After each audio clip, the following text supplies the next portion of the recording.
Okay, so here we are at GA Grad School, Garden of the Evening Miss, our book starting this fall. And where's this not going when I click?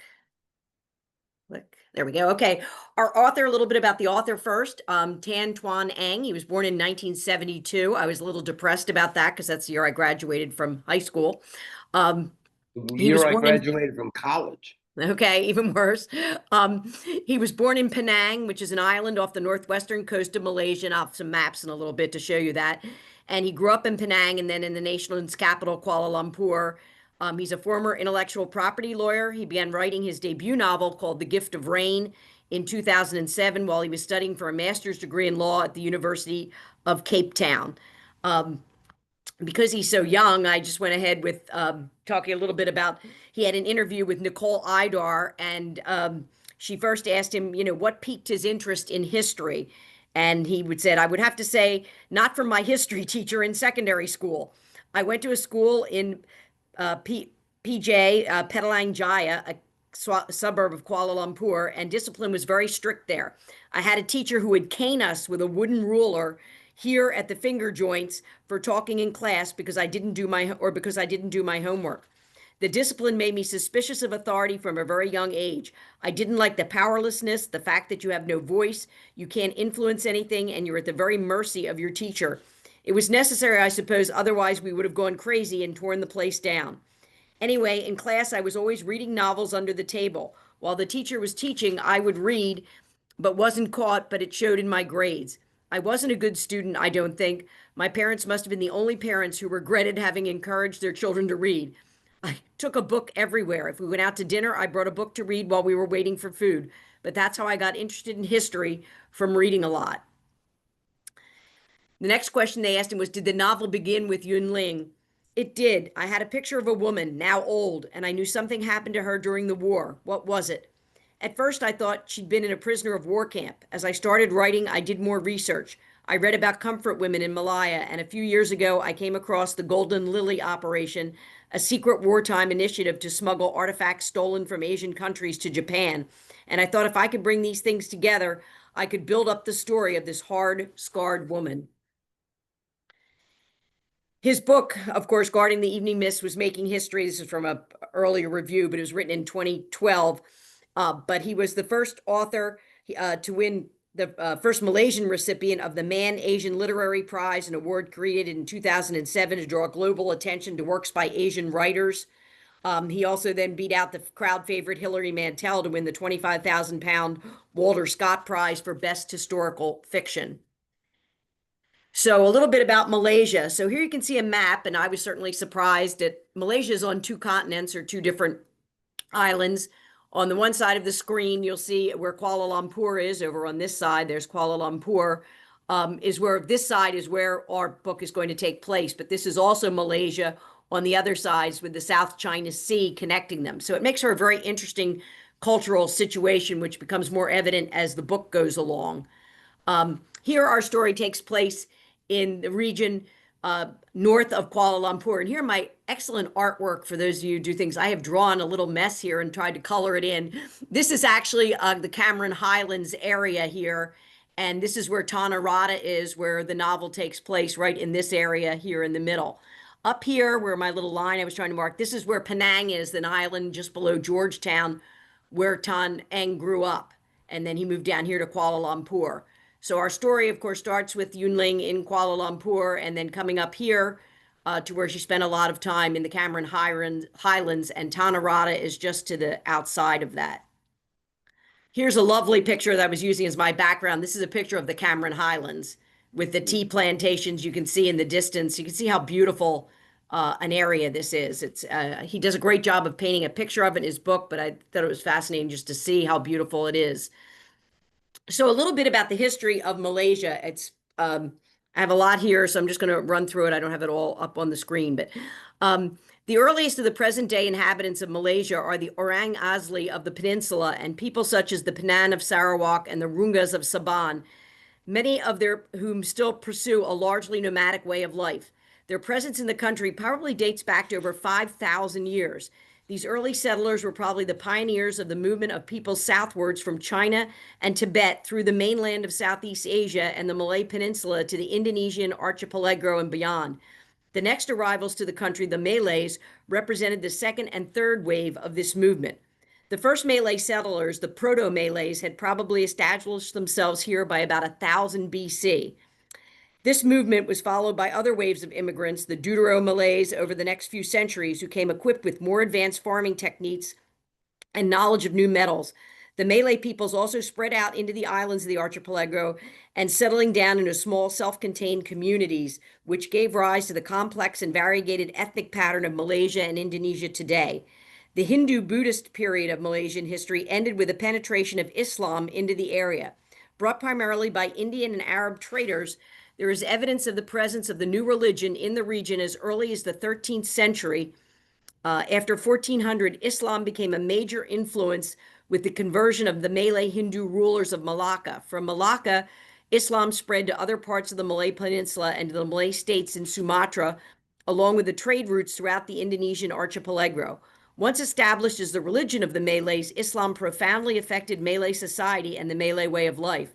After the collapse of Malacca, the Sultanate of Brunei in Kalimantan rose to become the principal agent for the propagation of Islam in that area. Both the Malacca and the Brunei empires were shattered by the coming of Europeans into the region. Malacca fell to a sudden Portuguese assault in 1511. The power of Brunei was crippled in its infancy by the establishment of the Spaniards in the Philippines and by the rise of the Dutch power in Java. Johor tried to take the place of Malacca, but was restricted not only by the Europeans, but also by the activities of local rivals such as the Chinese, Minangkabau, and the Bugis. As a result, the present-day states of Peninsula gradually emerged as sovereign units in their own right. Despite their technological superiority, European power in the region remained restricted under the British intrusion at the end of the 18th century, which brought the resources and organization of the Industrial Revolution. From their new bases of Pulau Penang in 1786, Singapore in 1819, and Malacca in 1824, which became collectively known as the Straits Settlements, their influence and power spread into the Malay Peninsula, and the process of political integration of the Malay states of the peninsula into a modern-day nation began. In 1824, the Malay world was arbitrarily divided into British and Dutch spheres of influence by the Anglo-Dutch Treaty of that year.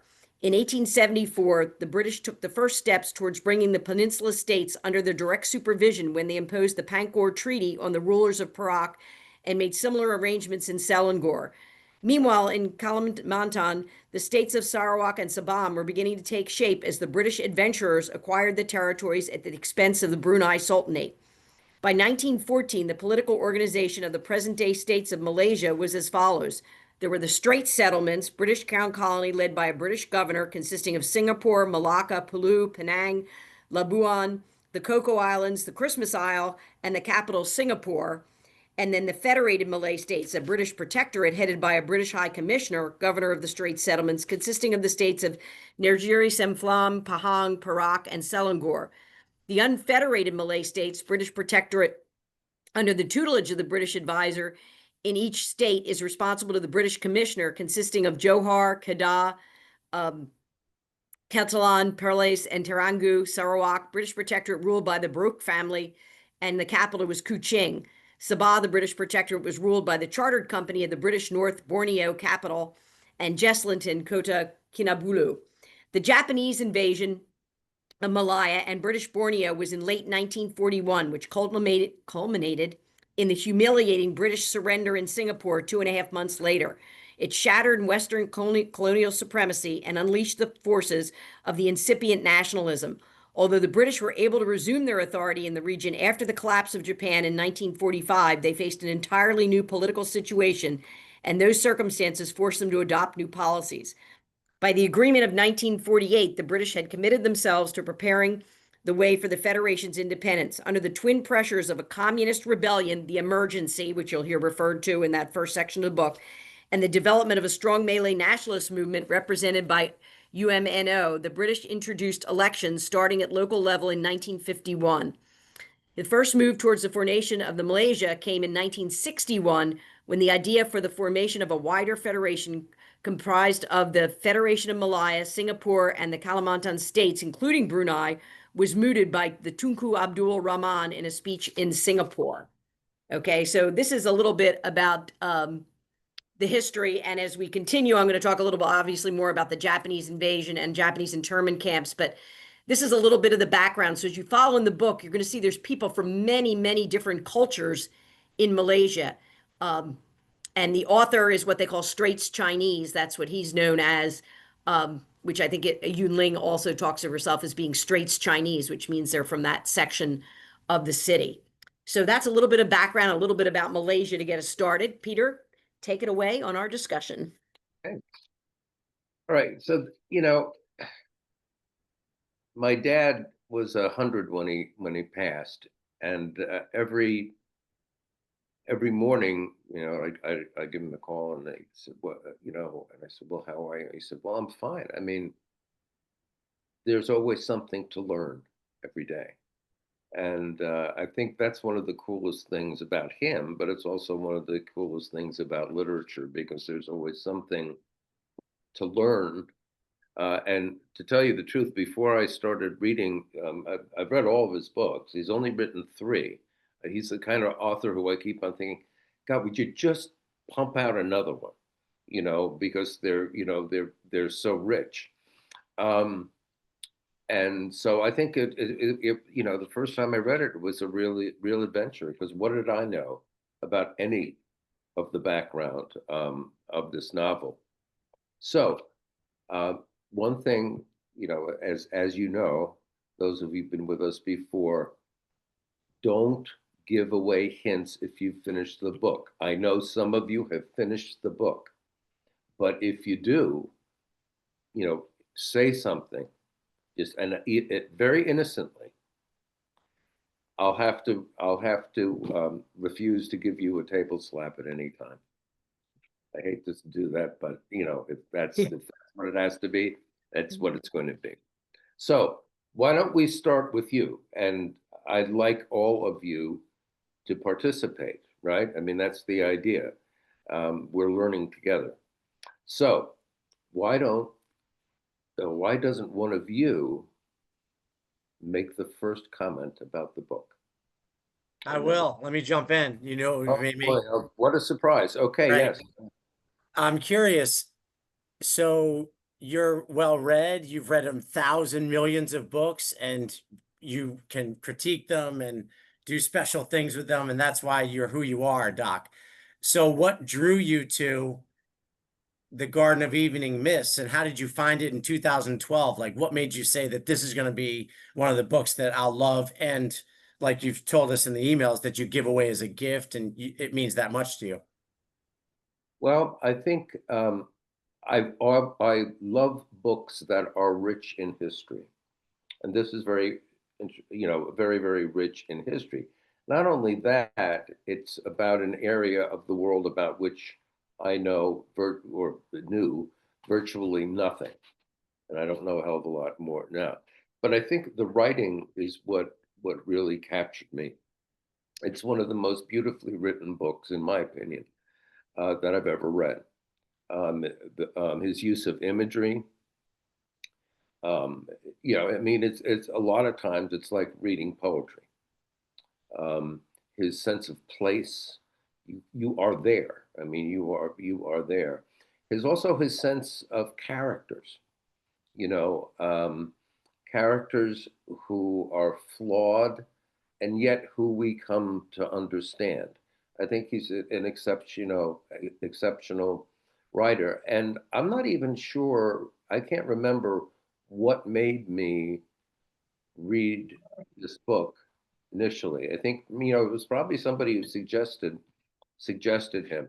I also always look at the winners of any kind of Booker Prize, because I figure there's a very good chance that I'll like the book, or at least find it reasonably interesting. So yeah, I just think that his characterizations, his sense of place, the way he creates an atmosphere, and just the subject of making the Japanese garden the center of the book. I mean, the garden is a really strong character and what the garden means. And I'm a gardener, and I think that's a big deal about why I love the book so much. Um, you know, and this summer, I went with my beloved to the Japanese garden in Philadelphia. Um, Ethan has already sent um, an article on the 10 greatest Japanese gardens in Japan. And when I was in Prague, just this last week or so, we went to a museum where it was really very much modern art, contemporary art. I mean, like they did have Picasso's, but a lot of what we saw was more recent than that. And so, and I'm going to send this to Ginny, the picture that Ellen took of an abstract Japanese garden, and just to see how it fits the description of it's a series of lines and squares, but the positioning is so exact that I think it'd be really cool to like talk about that next week.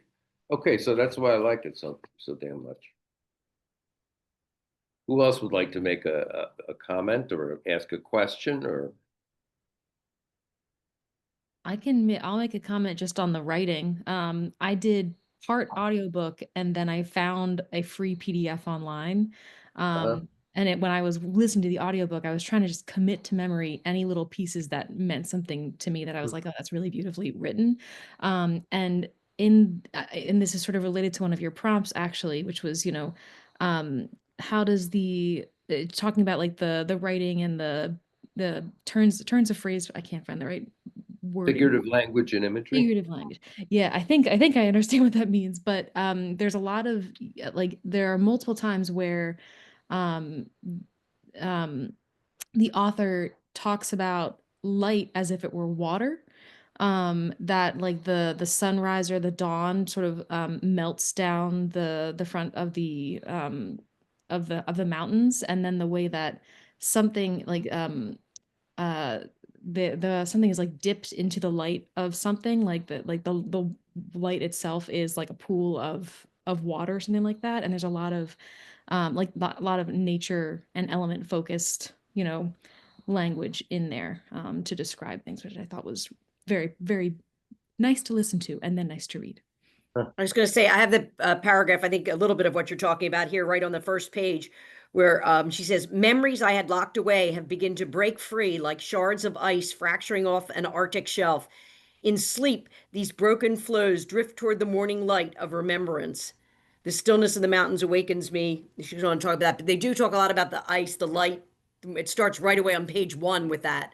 I thought the same thing. I did the audio book first, and then I got the book. It's Um, really well narrated. It's it is the very well narrated. It was beautiful listening to that. And then it was great because I could go back and find those paragraphs, which is hard to do in the audiobook. So I got yeah. the book. I'm remembering it now. There was another bit where it was talking about like in the garden, maybe there was like it talked about like the water coming off of the leaves, like congealed pieces of light or something like that. And I was like, oh wow, that like it really does put you exactly where it is. And I always love looking for um like whenever I write, which is very infrequently, trying to avoid, cliches, things that you hear all the time. And like I love hearing new ways of imagining how things are seen or are perceived. So I appreciated that. Right. I do think the book is beautifully written. However, I will say that on each page, because we are in a world that I'm not familiar with, I'm probably taking a little longer and, maybe reading and then rereading to make sure that I fully understand the intent. But then that parallels into the memory loss and the way that he does jump around. And I was thinking to myself, many storytellers kind of use a linear pattern. I mean, start to finish. But that's not real life. At least it's not my real life. So if you would analyze any given hour of your day, right? You're jumping. Not only are you jumping physically doing one thing and another and going back, but mentally you're all over the place, right? So I think that maybe this style of writing actually is more representative of the way that we really live, and the way our minds and memories work. That's really good. It's really good. If I can kind of I pull on noticed a that. lot of leaf mentions, and that kind of like what you're saying, Karen, how leaves um like they in the book they're in all different stages, like falling or um swept up, but then she like scatters them on the pristine ground again. um Leaves are mentioned so many times, and like birds looking like leaves going in reverse. um yeah, I just thought that that was a really interesting. I wonder if the leaf if leaves will be mentioned throughout this book in reference to kind of time and that random scattering of time. Very good. Yeah. Cool. Yeah. One of the things that I like, a description that kind of stuck with me was when she was talking about the I guess the water fountain. When you lean forward, the view is blocked until you are leaning forward over the water fountain, and then suddenly you can see this breathless view of the mountains. And it's like these moments of clarity in confusion, which I think feels like it's going to be a recurring theme throughout the book, because she's facing dementia. She's facing kind of a future of confusion, little bits of clarity here and there. But and it's kind of similar to when you look back to her history of the chaos of war, and we don't entirely know what she's gone through, but we are seeing these little glimpses that she's referring to that are kind of like startling in that way. So it seems like that one little description of drinking water from that fountain with that sudden jolt of a view, like, keeps coming up in different iterations, and like both literally and figuratively throughout the story so far. That was something that stuck with me. Excellent point. This is very good. I mean, I'm just going to shut up and listen to you. And just on what Rachel's saying, I think, sorry, Danielle, and then I'll let you talk.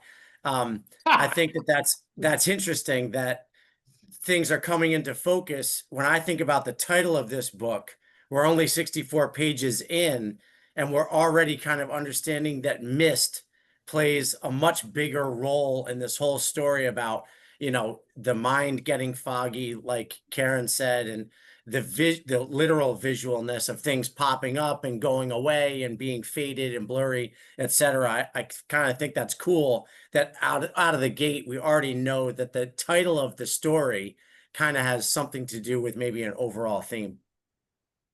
Yeah, really good. Now, Danielle, you have to watch Derek, because he always has something to say. So you have to just be aggressive. No problem. I agree. I think the title is it's pointing us to looking at the garden as a mirror of what the characters are experiencing. And so we see that already in the book, because we're experiencing a few different timelines that are shifting back and forth. We're seeing that the garden is not cared for, and it's in transition. And so I think it's interesting to me that initially, when she comes back to visit the garden, it has kind of fallen into disrepair, and the workers don't know how to care for it properly. And so it really emphasizes the fact that in their utmost beauty, these gardens are extremely intentional and take a very long time to evolve. And it takes a commitment of, an entire career or someone's life to care for and see the garden grow in the way that it's intended. And so I'm interested to see as we read on what factors influence how the garden changes and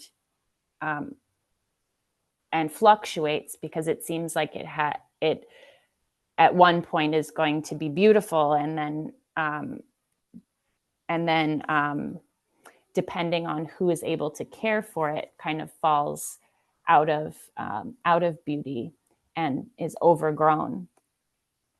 So then how we can assess that in comparison to the characters and like Derek said, you know, the connections to memory loss and things being obscured. I think it's a really lovely parallel. Excellent. Excellent. I think that gets a table slap, actually. I like that. You know, I do. if you don't mind, I don't really like being ordered. I'm not ordering. However, It's my opinion. It's my opinion. That one That's you good. got a double, Danielle. Okay, are you happy now, Ethan? That was good. Speaking of which, why don't you share? Me? Yeah, you. So I think what a lot of people have said, and I'm going to ruin how it's said. Nemesine, when they introduced Nemesine and the whole remembering and forgetting, it's a super cool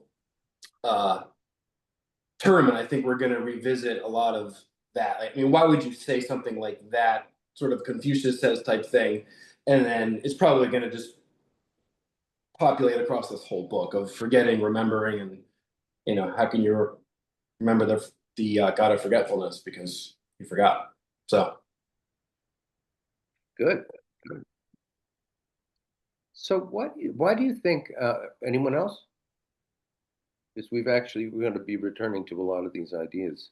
You know, I mean, just to read the sentence, a memory must exist before there is forgetting. I just thought to add on to what Ethan said. I thought that was a very important sentence. that's super cool. Yep.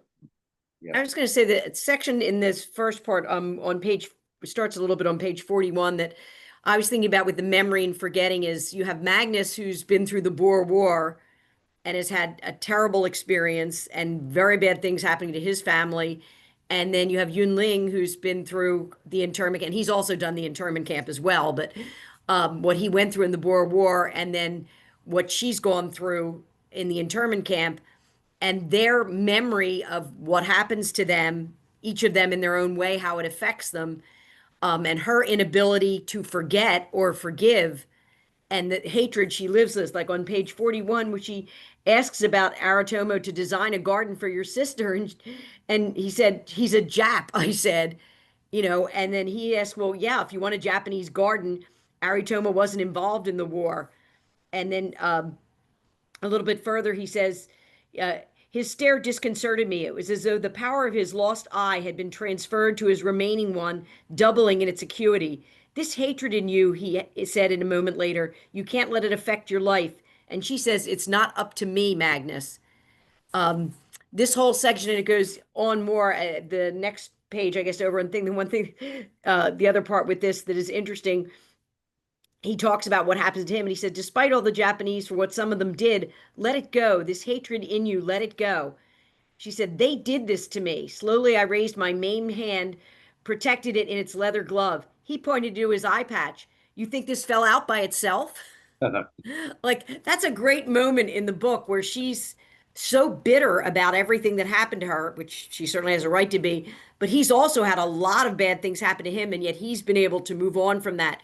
So I feel like that so ties into this memory and forgetting, or being able to, is forgetting forgiving, or is forgetting just letting go of it, and letting it blur as the statue of forgetfulness, to let it blur so it's not so sharp in your life. So that was something I really picked up in this first section of pages. I think that to me, it seems like we're thrust into this race against time for Yun Ling, like immediately, in that she needs to Jenny's point, forgive and forget before she actually forgets. Like she needs to heal before it's all gone and she can't remember a single thing and essentially moves on to whatever, with all of this pent up inside of her without the forgiveness, the forgetting, and all that before she physically does so. So the race against that, I think, is kind of what we're kind of immediately thrust into.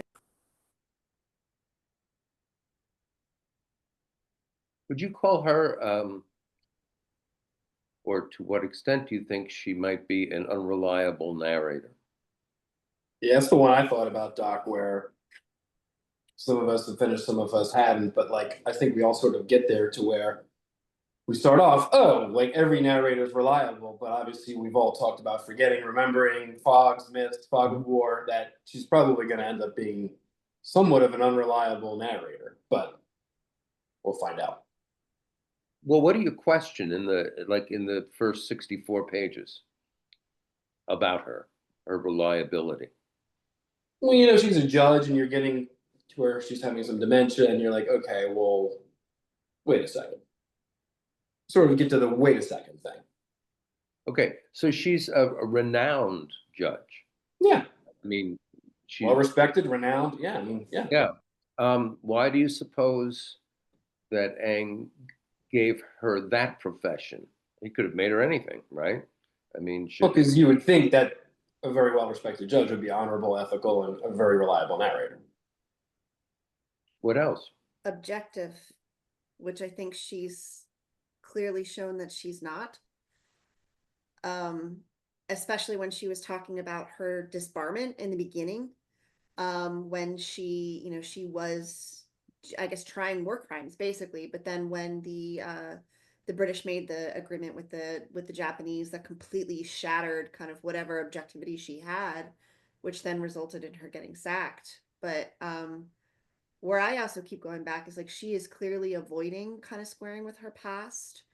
In a way, like she does not talk about it. She didn't talk about it with her parents. They didn't want her around, which like everyone deals with trauma in different ways.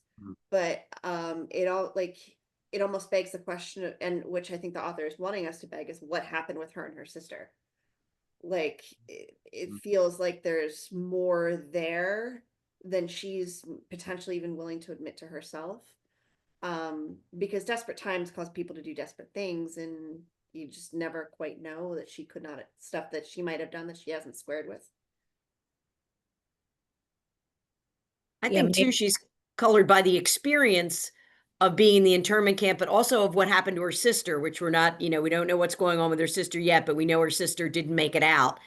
And that colors everything she does, because I think she thinks, why did I live and she died? And, her mother, didn't remember it was even her and asked where her sister was. So a lot of this just colors everything she thinks about. She's, she lost her job over how upset she is. She's definitely hates the Japanese, which is so interesting that she wants to make a Japanese garden and is going to go to Aratomo to talk about it when she is so prejudiced. But everything is colored by the experience of her experience, but not only that, but her sister's experience and what happened to her sister, which, we'll wait to see what that is. And that's sort of that forgetting, Ginny, where it's like you think, well, if she wants to make this garden and deal with the Japanese and she hates them, it's like she has to forget she hates them. Maybe that's why she became a judge, like how when she was working in that job that she got fired from, maybe she was hoping to come across somebody in all that time that could give her some information.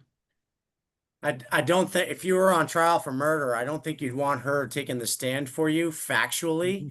However, because we all know that she's speaking from the heart, I think that kind of supersedes the factual inconsistencies here and there and makes us super sympathetic to her. So I think that makes her reliable in that aspect. I mean, I think what's more important, the facts, if it was December 12th or December 15th, or is it somebody speaking from the heart, saying authentic things, genuine things that, they really mean? I mean, what's more important? What's more factual and reliable? It's like fairy tales. They're not necessarily true stories, but they give you a true feeling. Yeah. Because in the beginning, it seems like he kind of sets her up to be a bit of a bitch. because you know Yes, when she's talking about how people would look at her assistant's face to try to suss out what mood she was in, like she seems like she was scary, but you never actually see her particularly doing scary things. But when you talk about the way that people knew her would interact with her, that kind of gives you that impression, like, I wouldn't want her as a boss kind of feeling. So it, but obviously she wouldn't portray herself that way because she doesn't scare herself. But just an interesting description of her in the beginning that you don't see quite as much, at least in the second half of the first reading.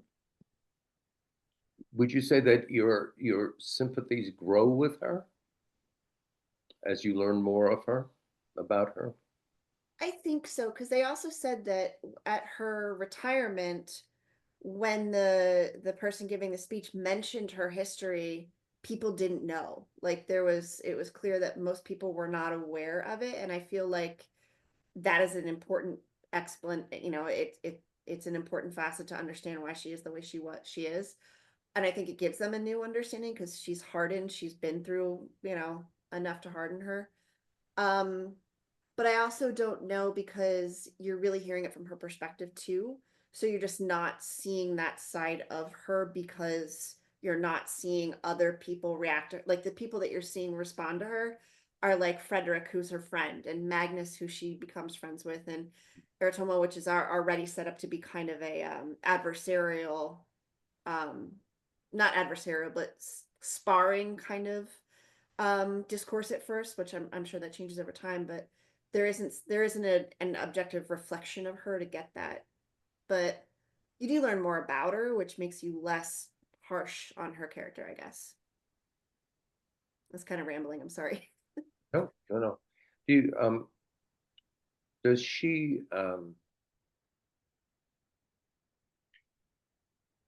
does she hide behind her objectivity as a judge?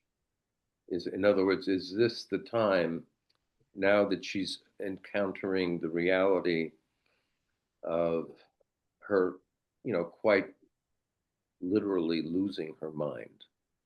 Um, is this like the time when she has to release all that the past has done to her, whereas she's been able to bottle it up, right, in her very well respected position, somebody who is objective, somebody who would not be expected to show emotion, right? Like in the courtroom. I mean, her, you know, I think it's interesting that he starts with her in court, retiring. You know, that's where this all begins. Um, so this is kind of an exploration of for her of herself. Would you say? I mean, I think she's as we learn more about her, she's revealing more about herself to herself. Does that make sense? You saying she's cross-examining herself? Oh, that's an interesting way to put it. Yeah, I mean, Yeah, that's interesting. I mean, well, you know, with the flip flopping back into with time, um, and you know, somebody has brought that up. Somebody brought that up before, but how does that affect the way you read the book? I mean, you start off, she's retiring, then you move back to the past, but it's not just back to the past; it's to different segments of the past. So, when you think about those, you know, the opening chapters, how does time figure, you know, the movements of time in the novel? How does that affect your reading of the novel and your That's assessment of her characters? what I was saying in the beginning, where I actually had to question my own memory because I would read something and then think, wait a minute, what? So, Yeah, Usually when that happens, go ahead. no, I was just going to say, she seems she's on a mission with in the creation of this garden, and again on the timeline. And then I think she, wants Artemo to, get it done, right? And then he says, no, you have to become my student, which makes her have to, I don't think she's not used to having to answer to anyone else.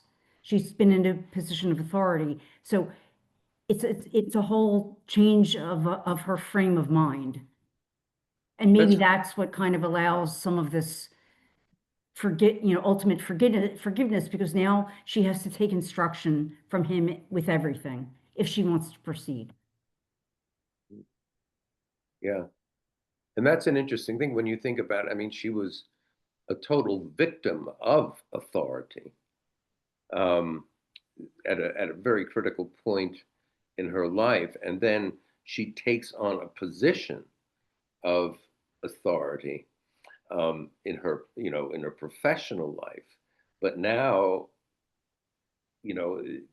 or she has had to, over time, relinquish some of that power over herself. Yeah.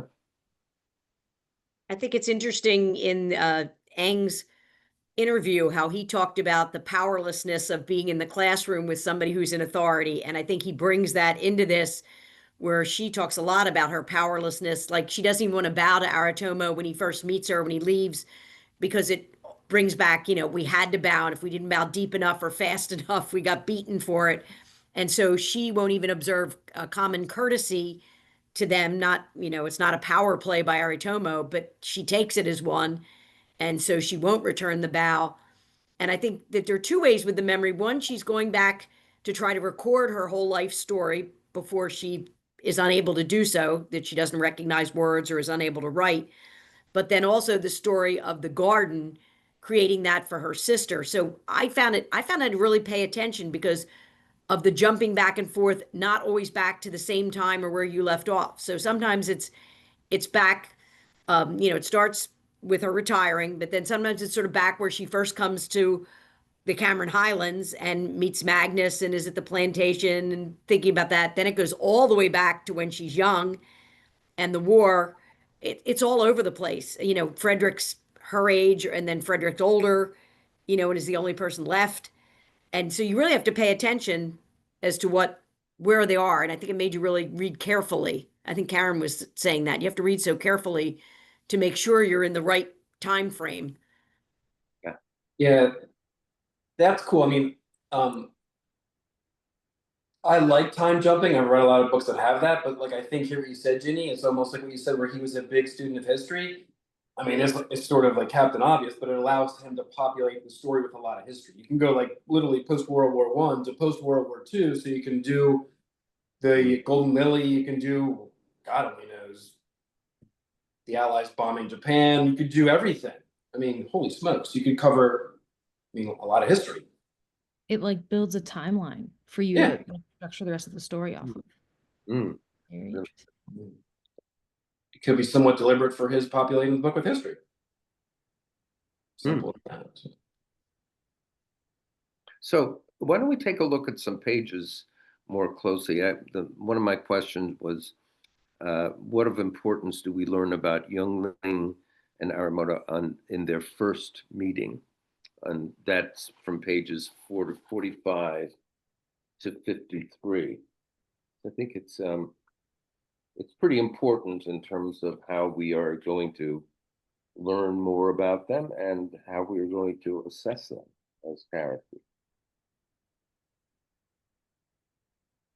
Well, they have some things in common. I think it was like the biggest point I got from their first meeting was that they were both the last one left of a really tragic situation.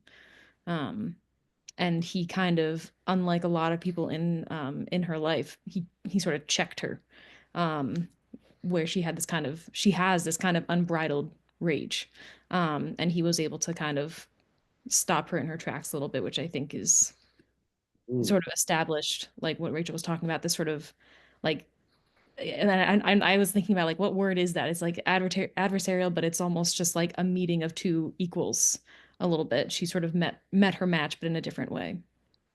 I mean, does anybody think that being the gardener of the emperor is a great job? I mean, maybe that's kind of being under somebody's thumb and being treated poorly too. I mean, it kind of in the sense that we get it and how wise he seems and everything like that, Aratomo, but maybe his time as the emperor's gardener was not slavery, but like something like that. I don't know. Maybe there's a connection there too. So her at the internment camps and him in his own kind of prison, if you will.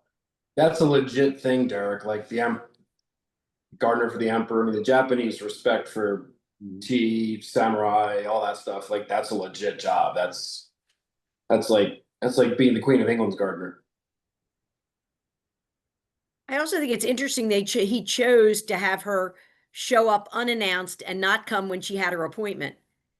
Like she had an appointment to meet him and she just decides to get up and I'm just going to go over there first thing and barge in on him and he's doing his archery, which is a very methodical rhythmic thing he's working on. And then, he's like, didn't we have, weren't we supposed to meet later? And she just like, well, I just came over. Because in that way, that was kind of rude. I mean, I think that she made an appointment and just showed up on his doorstep. And then, so I think he did an interesting job of sort of putting her in her place by making her wait till he finished what he was doing and then changed his clothes and then came in and now we're going to sit at the table. Now I'm going to make tea. I'm going to put the hot water in and I'm going to throw it out and I can put some more tea in and I'm going to do my thing, despite the fact that you show up and say, you know, make a garden for my sister. That was an interesting choice for her to do that. That's so And they terribly still point out stereotypical, that- honestly, but like I'm getting a Mr. Miyagi sense from Oh, Aaron, totally. kind of. Sorry. Yeah. But they still the point word. out that he missed the target. Threw him off. Mhm. Wax on, wax off, Derek. No beginner ruck, right? Beginner rock.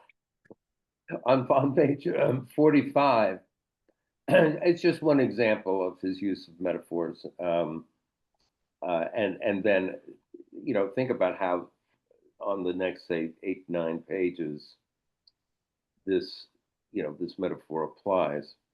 Right in the middle of the page, a Chinese manservant led me through the house, sliding open the doors that partitioned off each room and then closing them behind us. I had the impression of moving through a series of boxes, each one opening up to reveal another box and then another. The servant left me in the sitting room.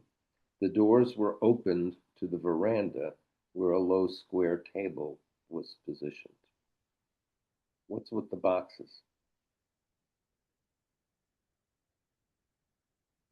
Could it be, I don't know what the right word is, like a metaphor for her containing her trauma with the Japanese people and now opening up those boxes or opening up those containers? Like Okay, a so how many boxes? doll. What's that? Did somebody just say? Like a Russian nesting doll. Oh, I like that. Yeah. Yeah. So how many boxes has she been opening in the first 64 pages?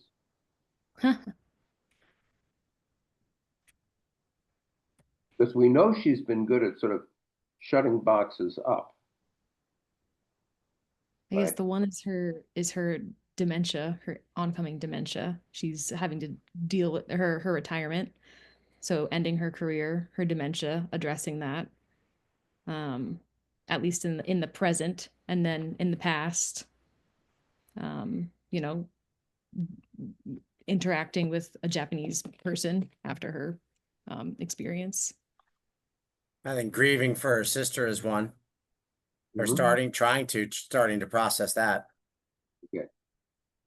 Yeah, I like the idea of processing because it's like opening boxes, isn't it? What she's doing.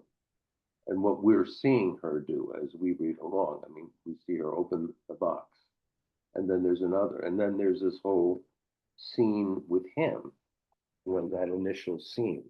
What else do you see there that is do you think is important in those 8 or 9 pages? We find something about her life,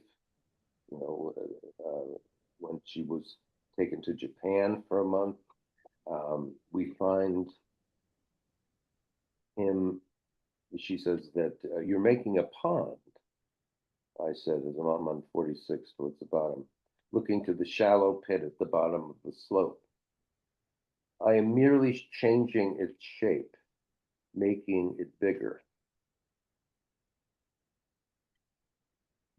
Is this section also where she talks about the guy who told her, like the Japanese man who wasn't a soldier, that told her about the hole with the sea, this like the garden that you had to bend down to drink the water and then you could see the sea Yeah, with I'm that looking. section? Because that was interesting because she, Yeah. hates the Japanese, but then she actually doesn't really because that guy was okay who told her about that Mhm. and she notices it or she thinks about it when she's at his garden and sees the mountain at the drinking fountain. Mm. Yeah. She's like, maybe this guy is like that guy. They went to Japan before the war, and saw the gardens. So that was something that happened before she had this hatred for them. I thought the interesting paragraph there on 47 where Aritomo caught my left hand as I was reaching for my cup. A guarded look sheathed his face the instant his fingers closed around my wrist. I tried to pull away, but he tightened his grip, his eyes compelling me not to struggle. Like an exhausted animal caught in a trap, my hand stopped moving, became inert. He turned it over and touched the stitches where the last two fingers of the glove had been cut off. I withdrew my hand and placed it beneath the edge of the table. Like he grabs her to look at her hand and sort of forces a look where she sort of keeps that hidden from everybody else. He's going to bring that right out in the open at the beginning. Mm. I thought that was interesting that he chose to grab it and hold her and make her let him look at it. And then he says right after that, "You want me to design a garden for you?" After that, it was sort of an interesting segue into "You want me to design a garden?" But he forced her to look. And I love the thing about like an animal caught in a trap. She had to stop struggling. I feel like this isn't related to the quote that you brought up just now, Doc, but I was thinking about how it seems like he has, uh, and this is related to how the other question about him sort of feeling mythic, is that she sort of enters this totally different world, that what feels like a different world because it's a created, curated space, a Japanese garden, and he sort of only exists whenever I was listening or reading, when he only exists in that garden or as he has shared, only as he has shared in the jail. And so it seems like he is present, and those are two situations that are so strongly linked to Youngling's sister. That like he is her, it's almost like he's like the connection, a strong connection that Youngling has with her sister in terms of like he is the garden and he is also like the other person who was the last one at something similar to an internment camp. And even when other people, like the only times when he is somewhere else is when he's talked about by other people or like referred to by other people, but he really only exists in those two places, whereas everybody else kind of like seems like they belong in the real world, and Youngling travels all over the place and he's just kind of like in the garden and in the jail cell so far. On page 25, Yeah. this is when she's talking about writing down when Frederick tells her to write stuff down. Mhm. And she says, Sarah, it reminds me like of what you were saying, that he's like this outside thing. She says, when I've forgotten everything else, will I finally have the clarity to see what Aritomo and I have been to each other? If I can still read my own words by then, with no knowledge of who had set them down onto the page, will the answers come to me? Outside, the mountains have been drawn into the garden, becoming a part of it. Aritomo was a master of some Japanese word, the art of borrowed scenery, taking elements and views from outside a garden and making them integral to his creation. This whole idea of outside and then like remembering and like the boxes with the rooms. Another thing that um, that struck me, because I mean there are a lot of different worlds that are created in this book, right? I mean, her worlds as she, as she ages and as she fears dementia and so forth. Those worlds are changing. But I was struck by on 48, where she said Young Hong's love of gardens kept us alive when we were in the camp. I said, how did it keep you alive? We escaped into make-believe worlds, I said. Some imagined themselves building the house of their dreams or constructing a yacht.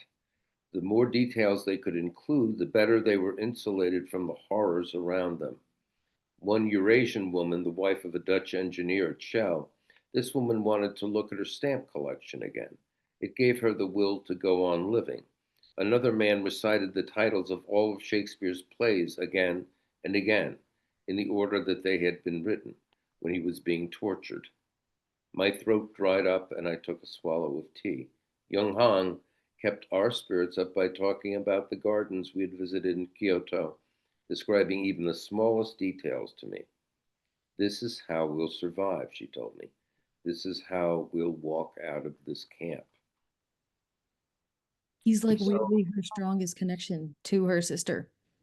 And it's, sorry, please continue. No, you go. It's like it's triggering this there, this idea that it's like he is the embodiment of this idea of forgetting and remembering, because he is the best way for her to remember her sister, because she can create this garden that they had created together, which is as much her creation as it is her sister's. But at the same time, it is the one thing that she wants to forget, is the experience that she had at the hands of the Japanese internment camp. So it's this tension between forgetting and remembering, and he is how she dealt with it. And I was also thinking earlier that it's like, she starts out as a young woman after this has happened, really, really angry and traumatized. And, I've heard that one of the ways that you can work through trauma is by exposing yourself to the same thing again and coming out with a different ending. So it's almost like he is her process to re-expose herself to something traumatizing and coming out at the end being a balanced, neutral, effective judge, which it sounds like maybe she was, or maybe she wasn't. We don't know. Yin and yang, Sarah. I like that. Yeah. Can I jump in? Yeah. I wanted to talk a little bit about how Yun Lang's sister was an artist. So we see this piece of artwork emerge as early in the beginning, when she takes it from her chambers, her sister's art. And so I haven't read ahead. I don't know if it comes up that we understand how she has this piece of art. But then we also learn that Aritomo owns or was given a piece of her sister's art as well.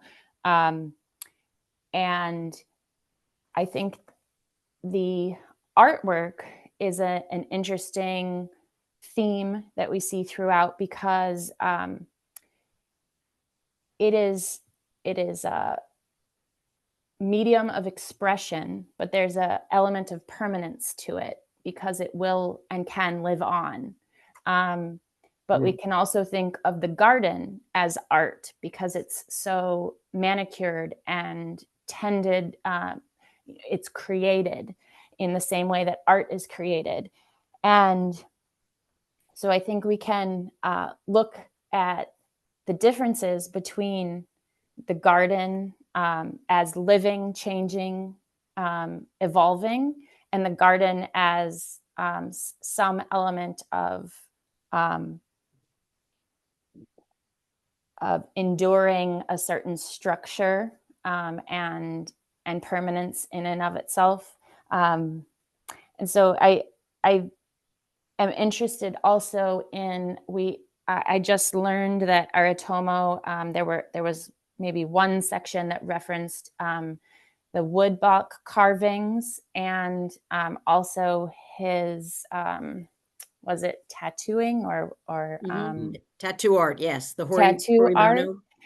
And so I'm thinking these elements are going to arise later as well, and kind of tie together the woodblock art, and we see her being ready to sell these things that were given to her, and she's giving them up. And how is that must be hard for her, but she seems to kind of all of a sudden very drastically invite this expert in to sell the woodblock carvings. And so we're seeing her fight with that. And then maybe we'll learn more about the tattooing and how that comes into it. But I'm curious how art will continue to play out. Well, I'm gonna have to give you a table slap for that extended And explanation. I think that's really unsolicited by Ethan, by the way, so that was well worth it. And I agree on the heels of what Danielle's saying. I'd say to me right now, art kind of seems like the transformation of pain in a lot of ways for a lot of different people. So Very that's good. kind of where I'm at with. I like that. I like that, Derek. I'm going to give you a table slap because I know you'll be sending me messages if you don't get one the first night. I just know. Okay, and That is not true. I look to earn them every time wholeheartedly, 100% earn my table slaps. I don't want them preferentially.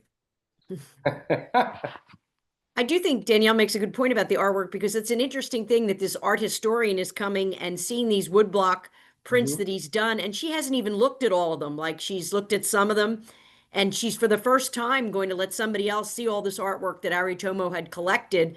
That not only, was he a gardener, extraordinary gardener, but he was an extraordinary artist. And then the relationship between wood carving and tattoo art, thinking about that. And of course, she, said there's nothing about tattoo art. We're not going to talk about that. But I will show you the wood carving pieces and to look at those. And then also, as you say, tying into her sister's art.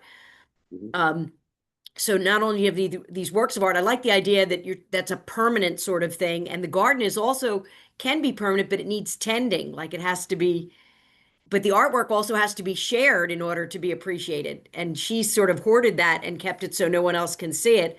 It's sort of like people who buy beautiful works of art and keep them in their home and nobody ever gets to see them, as opposed to donating them to a museum where lots of people can share and appreciate that art. And I guess as she's going, she's thinking, well, maybe I need to share this art rather than have it sit here and not let anybody see it. Yeah, I can't share my Napoleon jewels in the other room. Yeah. How were they? My nephew They're Harry really was good. just I at the didn't tell Louvre. I thought anybody. he cased the joint for that robbery. Nobody will ever see those, Ethan, but if you could hold them up for us, we'd like to see them. Sorry. But I mean, I think that the whole business about art is so critical. And when you think about it, when they're in the internment camp, when they are imagining, I mean, because art is imagined, right? I mean, it's real, it has a permanence, but it's something that's imagined.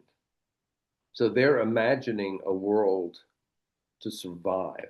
That's why they have to imagine the worlds that they create. They're creating a world to survive through a much worse world, right? So there's that sense of, well, okay, how real is art, right? I mean, yeah, it's got great permanence. It is lasting.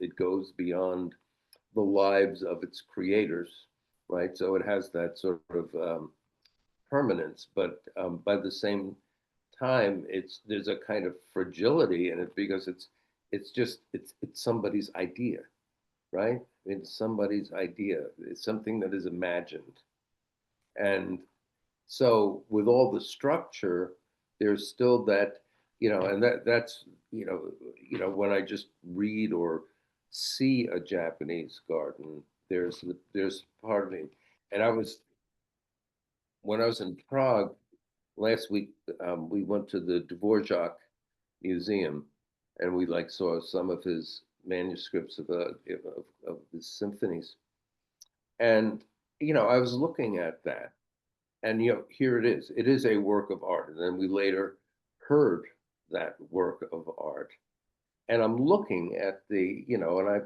I play music, but the thing is, I'm looking at the score, and I'm thinking, oh my God, this is a solid reality when these players play the Dvorak. But at the same time, there's this, how did he imagine this? Where did that come from? Where did that gift come from? And I think that's one thing that fascinates me about the garden itself here, but it also fascinates me that she and he have to be creators in terms of, or even recreators, right, of the past and of the present, and then as she looks to the future. So there's that unknown quality, that's sort of that gift that they have, that her sister and she had at the internment camp, that Dvorak had when he, put these notes together, and he's like thinking of every damn instrument in the orchestra. And how does he do that? Where did that imagination come? So I think the idea of art is so critical here, and as is the idea of, an art is something that's really planned, but there is an inspiration that creates the urge to plan. See what I'm saying? Makes sense? Before I have to regress too far, I wrote it down actually for the Japanese garden.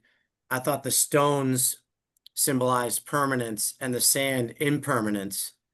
And that kind of thing, wind can come in and sweep sand however it wants to, but meanwhile the stones kind of stay where you put them. And I think that that's kind of maybe her vanishing memory and that sort of thing, trying to get control of that, put it into form before things come up. Anyway, I had that written down. I didn't want to get too far away from it. Okay, that's really good. It's 8:45, just or a little past 8:45, just so we're. Was she going to sell the art? That is my question, because I thought she wasn't. And actually, earlier I was going to ask about that, like why she isn't, why she's keeping it and hoarding it and not sharing it. That was my question, because it seemed like he left his entire everything to her. So they must have had a close, like, trusting relationship, but now she is kind of hoarding his legacy. So was she trying to sell the art, I or don't think she was selling it. I thought she was having him allowing write a him book to about it, and possibly- she was going to right. let him see them and write a book about it, But and like, be able to put yeah. pictures of them. And no, no, not mention the tattooing. Like, I'm so curious about their relationship, Aritomo and whatever Yun her Ling. um Ling. Yunling, yeah. Because yeah, it seems very close, obviously, but also she's, doesn't want to, maybe he didn't want to be famous and well known, right? Like when the visitors would come, he would Mhm. be there, but not really. It's so fascinating. I'm excited about this book. One last thing back to what you were saying, Doc, about like Dvorak and artists and everything. I think that goes back to, excuse me, that Sakai and borrowed scenery. We'll probably have a lot of this in the rest of the book, but that borrowed scenery being like it's everybody's reality. Like musicians, I mean, some are truly geniuses, but you're borrowing from, I mean, for example, I just read the autobiography of Phil Collins. He loved jazz and some other music, so he's taken a lot of that for Genesis and his own stuff over time. So, like, a lot of musicians have taken from other pieces they liked and made their own music, and artists do the same thing. Like, borrowed scenery, like, as our own reality. What we know is what we make our reality. All What is original? I mean, right? Like, most what's everything totally it's all built upon. yes, and that borrowed scenery, I think, is like a huge thing with this book, probably. And yet there is something, that allows him to create the garden, right? And for Dvorak to create his symphonies and for Phil Collins to play his music, that's, yeah, I mean, it's part of, it's what we learn, but there's something to me that's almost undefinable. Okay, so I play instruments.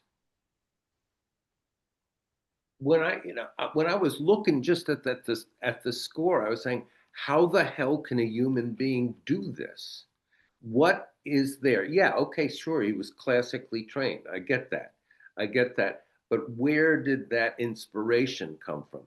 Where did that imaginative gift come from? And I think that the imagination, because the imagination again can color the past, can it? And and color the present. So I guess I'm seeing that imaginative element of art as being, really interesting and important to the book. Okay, so we'll call it a week, and we'll see you next week, right?